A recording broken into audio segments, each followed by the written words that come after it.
Hello, and welcome to the Thyroid Warrior podcast. I'm Ebony, and I'm here as your wellness facilitator. I'm going to be sharing my experiences in managing Hashimoto's disease. I really hope that it'll help you on your personal journey. Keep in mind, however, this does not substitute for medical advice. It is only for your information and motivational purposes only. Now, let's get started. Hey everyone, so pumped for this episode because now we're really going to bring things together. But first, I want to make sure that you remember that my thyroid guide is available at ebonycolina.com/guide. You will be able to pick that up and you will want to sign up for the school, and then once you're logged in, you'll go ahead and purchase the guide from there. Also, you can join my free Facebook community at ebonycolina.com/healthy together. Now, we have been talking about how do you look for an endocrinologist? What do you do once you get there? And, how do you prepare your story? Because that can be a lot, as I'm pretty sure you already know. But let's digest this. So you've booked your appointment, you've gone to see the endocrinologist, you've gotten your blood drawn, and here's when the fun starts. So hopefully you've had a good experience at this point. You like your endocrinologist, they drew blood, and now you wait. So typically it can take up to 72 hours to receive certain lab results back. And typically what you'll end up seeing or experiencing is you will get a message or phone call from your endocrinologist stating either your lab results were normal or they weren't normal, and then you can kind of determine a plan of action from there. Now, if your lab values, particularly, they usually will test your T3, T4, and TSH. Those are all common thyroid tests that are drawn once it's been determined that you need to see an endocrinologist. But you might also want to ask about your antibodies as it relates to your thyroid. And that's because that is going to test for Hashimoto's disease and also Graves' disease. So you'll definitely want to just ask about those as well. If they determine that your thyroid levels aren't normal or they're not optimal, then you will typically have to come in every 6 to 8 weeks sometimes to get your blood drawn. And you may also be advised that you may have to take thyroid medication. Now, some people will take desiccated thyroid hormone. Some people will go the medication route. It really just depends on what your levels are, and you'll be able to get that information from the endocrinologist as to what the next best steps are.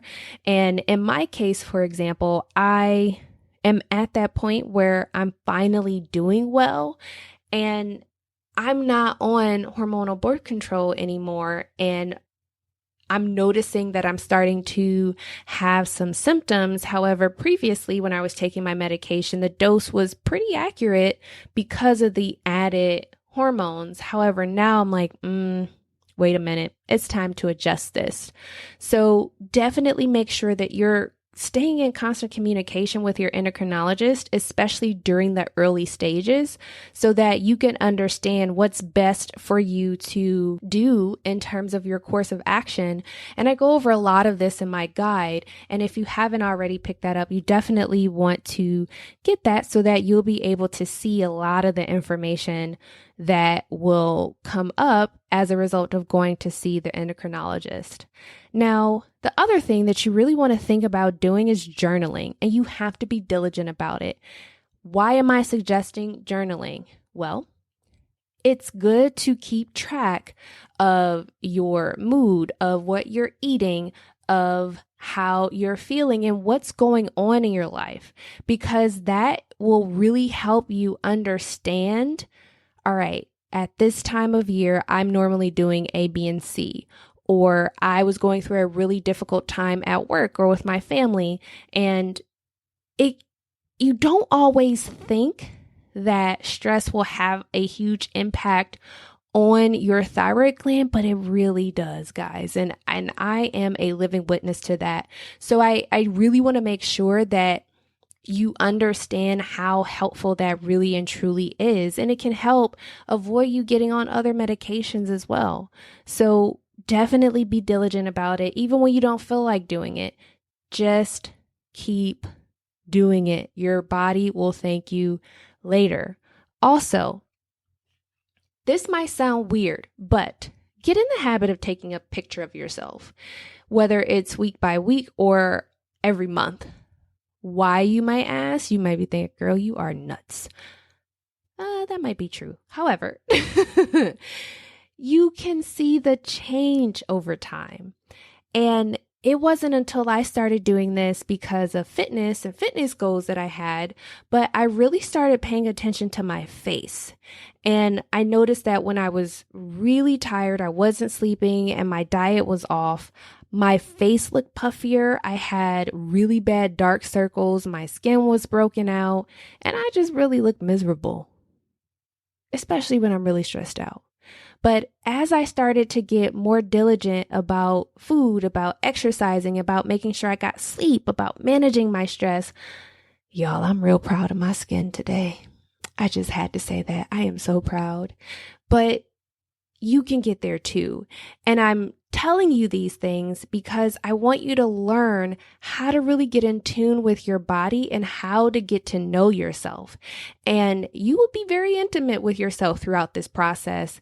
And it's really good to track those things. In addition to taking the pictures, sometimes you also want to just pay more attention to what's going on, especially like do your self-breast checks. I can't even begin to describe how important doing self-breast exams are, because I've also noticed that during my cycle, I also have fibrocystic breasts. So I am very lumpy, and I notice differences, especially right before I'm about to start my period. They get lumpier. However, it's also good to pay attention to those changes, because when you're initially taking medication or you're changing your diet or you're just doing different supplements, your breasts actually do change.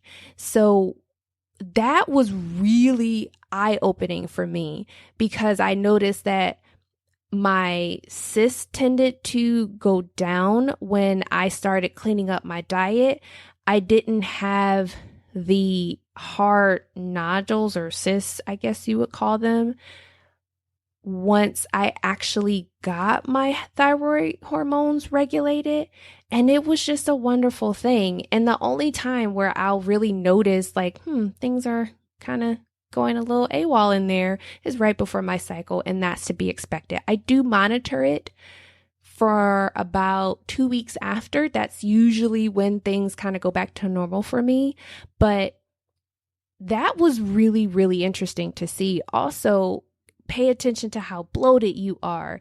And if you're puffy and if you're retaining water, all of those things you're going to be able to start seeing once you're taking a picture of yourself and you're journaling and you're paying more attention to the foods that you eat.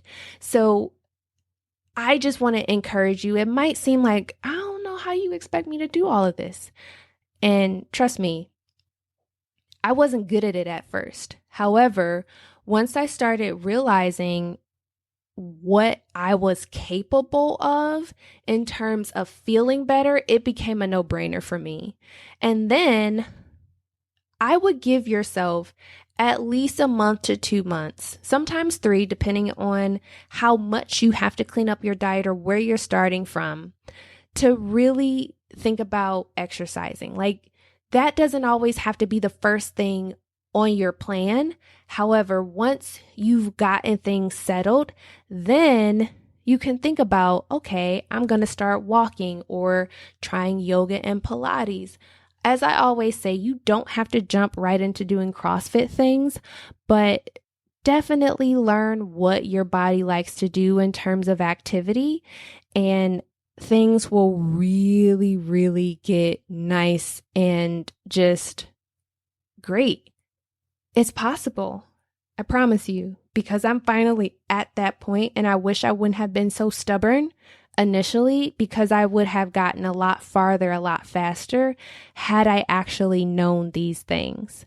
And if you're someone that's really noticing that you do in fact eat a lot of processed foods, or you do go out and eat out a lot, or you have a lot of junk food, you don't have to do this cold turkey. You can start swapping out things a little bit at a time.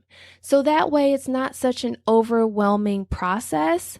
And I know it can be hard. I know it can be difficult, but one thing at a time, just baby steps. And just know that you're not alone. And if you need support, I have a free Facebook community at ebonycolina.com/healthy together. And you can share some of those things that you're struggling with, or things that you want to kind of talk through. And I'm here for you. So with that, I know that you're going to be successful with this. So be well, be whole, and take care. Okay, thyroid warriors.